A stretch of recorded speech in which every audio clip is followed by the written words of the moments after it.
All right, so a brand new PUBG update is upon us. This is update 7.3, soon on the test server. And like always, I'm going to be going through all of the patch information. So this is going to be a little bit of a longer video. There's a lot of stuff in this patch as always, but there's some stuff that I definitely did not expect at all. We got C4 coming into the game, some train changes, and some major vehicle changes. And just to date this, as I record today's video, it is June 8th, 2020. And this will be hitting the test server on June 10th for PC. And then we'll go over all the other dates. And to record this video today, I'm rocking the Dino Land t-shirt because we also got some changes coming to Vikendi as well. So let's get into this. It's going to be a longer video. So here we go. Update 7.3, hitting the test servers on June 10th, like I mentioned, and scheduled to hit the live servers on June 17th. Again, this is for PC. Most likely, we will see this on console for both Xbox and PlayStation 4 on June 24th, 1 week after. But we'll have to wait for the official console patch notes. And then again, all this stuff is not guaranteed to make it to console. There could be additional updates. We have to wait for that patch notes. So when they release that, I'll make an additional video talking about any of the changes and updating everybody with that information. And then let's get right into it. So we got gameplay changes, Season 7 vehicle balance. So when I saw this update, I was like, oh no, this is going to drastically change bridge blocking for me and everyone in the stream. We're obsessed with bridge blocking. I know some people view it as camping, but to me, it's so fun to kind of ruin someone's game by camping the bridge and shooting the vehicles. I just think anytime, any kind of vehicle action in PUBG just makes me happy and makes me laugh. I just like the destruction of everything and makes everything chaotic. But what they're trying to do here is kind of help players that are just insta blowing up in their vehicles, I suppose. So they're changing the way that cars blow up, and really they will no longer blow up instantly, which is kind of lame. There is something fun about, coordinating with your squad and taking out a vehicle that's driving by or doing a poor rotation. And now in this case, they're going to have a chance to survive that. So what they're doing here is that vehicles no longer explode instantly upon reaching 0 HP. Instead, the engines are now disabled and set on fire, causing the vehicle to explode after 5 seconds. So this is actually kind of similar to the glider mechanic, which the glider doesn't just instantly blow up, which to me was kind of necessary with the glider. It would definitely feel bad if you were just flying around. You're gliding around. You're not going that fast, and you just insta blew up in the air. So what happens with the glider is the engine catches on fire, then is disabled, and then you float down to the ground, which does kind of leave you open to getting killed. And then you could also crash land. So there still is some negative side effects to having your engine disabled. And in this case, it's sort of similar, but the car is still going to blow up. So if they don't react quick enough, they will die in the car. But 5 seconds is pretty solid. It's a pretty good amount of time to get out of the car, which they're demonstrating here in this video. It seems like the car is coming to a pretty quick stop. Maybe they're hitting the handbrake, get out, they run a safe distance away, and the car blows up. So let's just check what 5 seconds is according to my video recorder here. So we're going to do 1 second, 2 seconds, 3 seconds, 4 seconds, 5 seconds. So that's how long you have to get out of the car before it blows up, which I think will help a lot of people. And I think this change is going to be, up and down. We'll see how it gets implemented in the game. Some people might say this is going easy mode, but I think this is a nice quality of life so people don't just get insta blown up and have a bad experience. So let me know what you guys think down in the comments below. And then the vehicles can still explode instantly, taking large radial damage like red zones and C4, which C4 is coming to the game, which is absolutely crazy. The explosions will be a little bit more realistic now. And additionally, the vehicles will no longer receive increased collision damage when they're rolled over. So what they're doing here is they've changed the damage of a car. This graphic looks really cool, by the way. I don't know why. I like it, I guess, because it looks green and red here. But they've added some kind of damage multiplier here. So obviously, if you get shot in the engine, that's what makes the vehicle drive. So that's going to be 100% multiplier. The roof is, not even a complete roof here. So if you're shooting the roof, it shouldn't do that much damage. So it's decreased by 50%, and then the body by 75%, which I think this is a nice quality of life change, and this is going to affect most vehicles: the Buggy, the Dacia, UAZ, Murado, Pickup, Roni, and Zima. And the boats are getting a little bit of increased damage reduction. And then on to crazy part of this update. There's a lot to talk about with C4. So this is finally coming into the game. This has been talked about for a super long time. It's been leaked and rumored. Shout out to Player Jan and all the people out there that have done leaks. All the news is good news.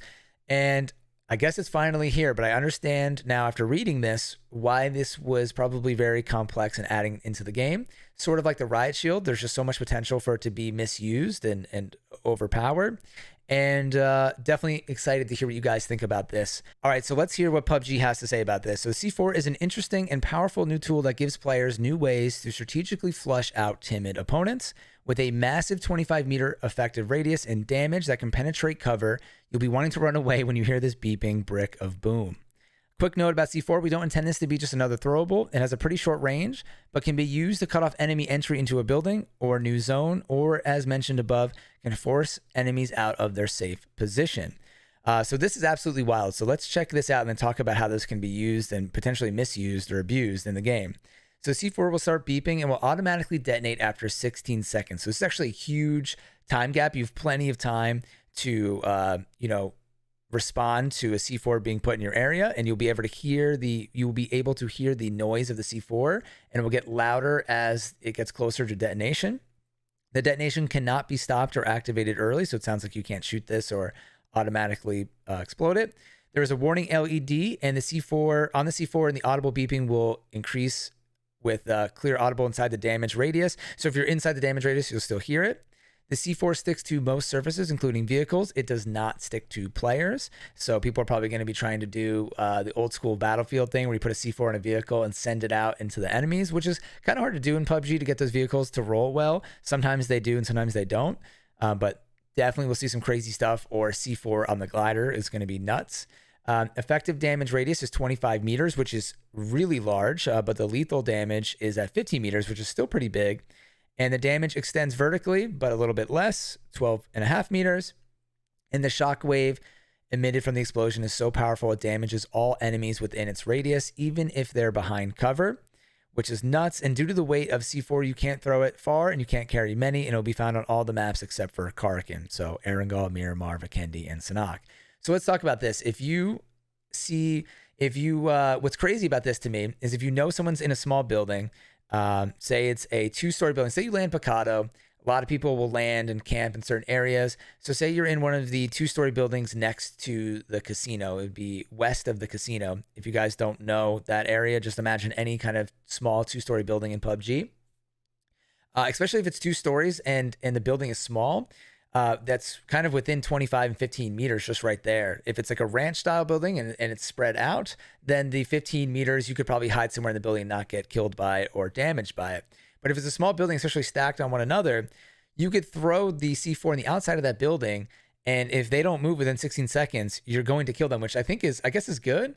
But this is going to be a really big change into the game. And there's so many things you could think about how this will be used. For me, one of my first things that I think of is in the end game when you're in a town and say there's like 4 buildings left.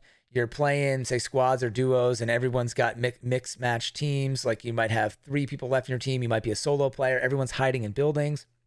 If you and your team have 1, 2, or 3 C4, you could put a C4 in all the buildings, and if they don't leave, you're basically creating like your own little black zone, and you could take them out, even hurt your own self and your team. It's going to be crazy in the end game, which is pretty nuts. And then also I was thinking, if you're playing really hardcore and competitive, who knows if this will ever make it into ranked. When you pull up to a new compound, instead of like strategically clearing out the building or throwing in stuns. Sometimes, I throw in a stun through a window and try to pretend it's a grenade and listen for footsteps. Or sometimes if you really think someone's there, you might preemptively throw a nade, but if they're not, you just wasted the nade. So now you can put the C4 down, wait 20 seconds or literally 16 seconds, and you'll know if somebody was in there because they'll move around or they'll get killed.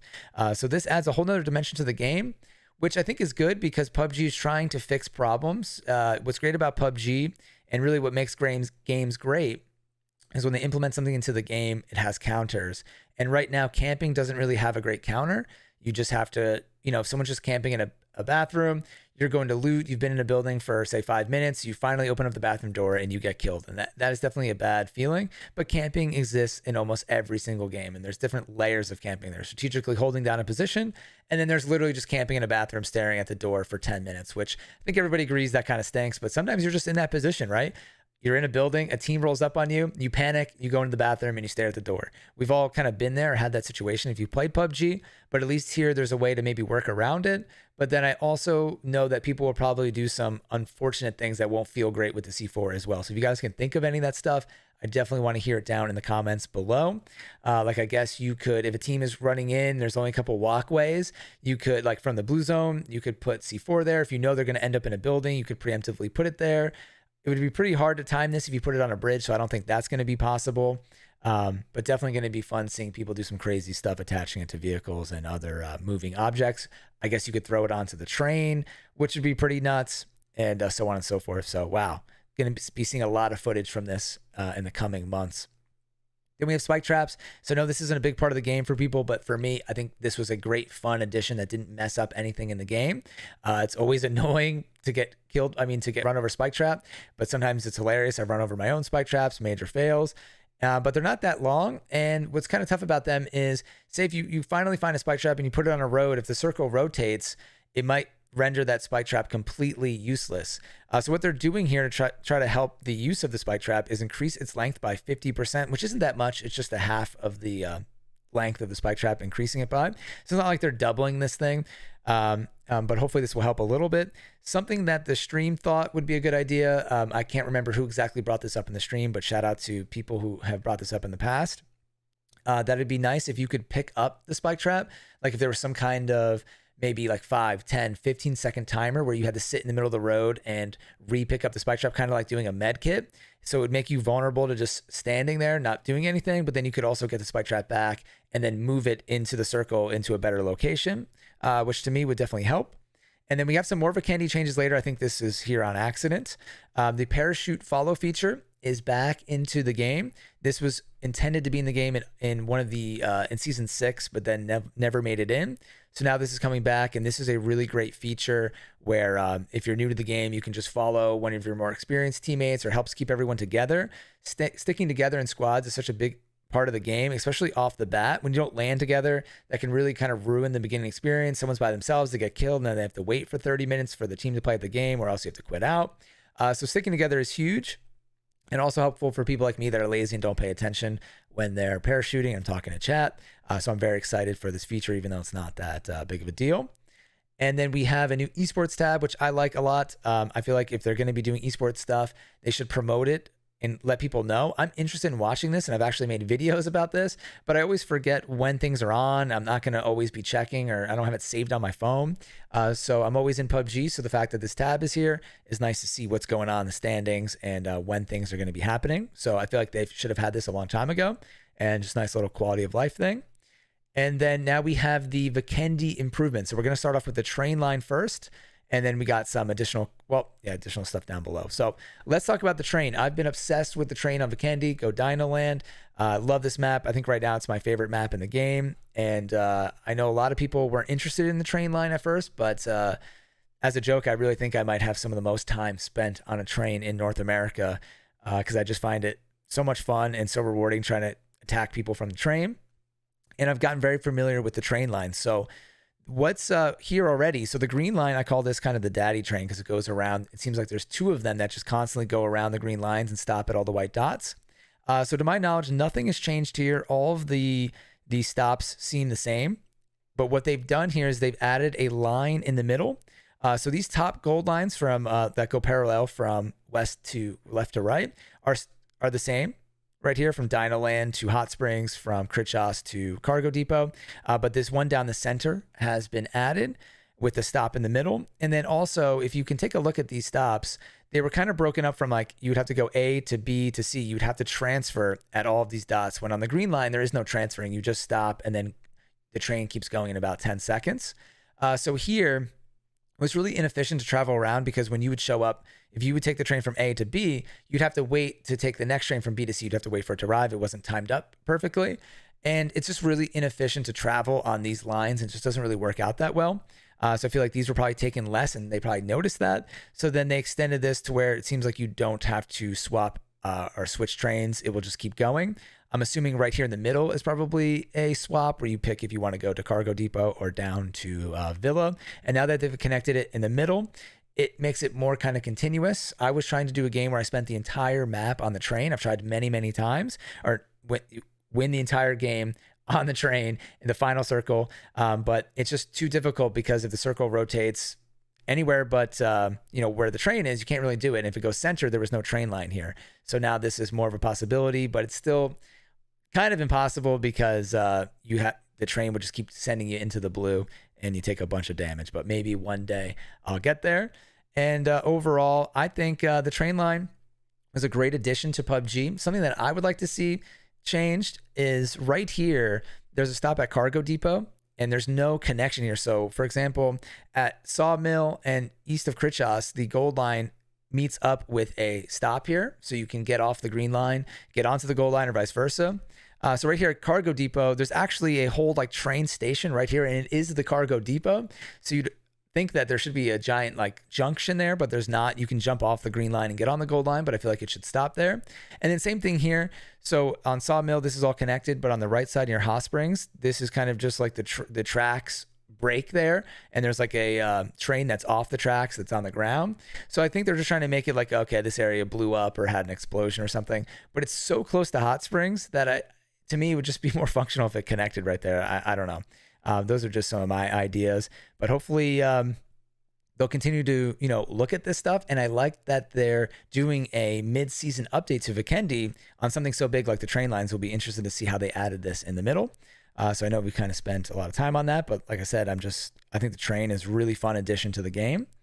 And so they added the new train line. They've improved the existing lines. And then they've added station and signal. So these things are already here, the train signals, but they've put in an actual flashing light and a unique arrival and departure sound, now alerting you of the train cars. So I always jokingly have just been when I'm taking the train, will use my voice effect to do this. Now arriving at Peshkova. And something like that would be so hilarious in the game, but that would be pretty intense. That'd be a pretty big update. Or please mind the gap.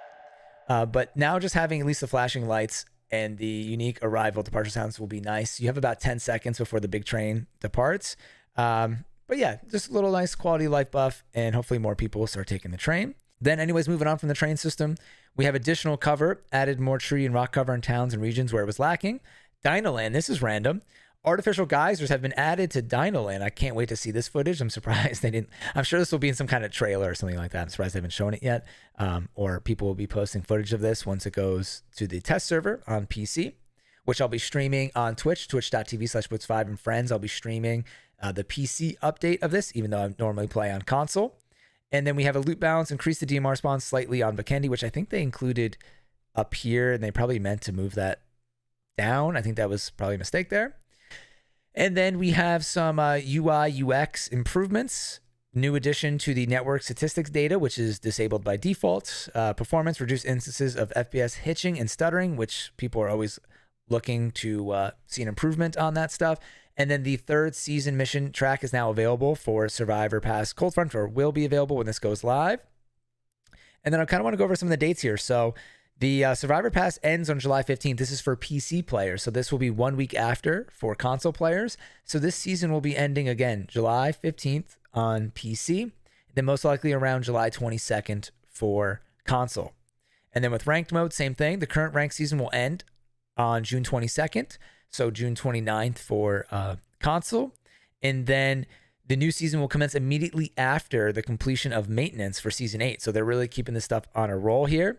And then they just wanted to clarify that they didn't include this in the ranked patch notes, which I didn't realize until just last week, that the M249 is not in ranked mode, the DBS is not included, and neither are spike traps. So I realized the spike traps weren't, but I didn't know that the M249 and DBS were not included. They're currently in ranked mode.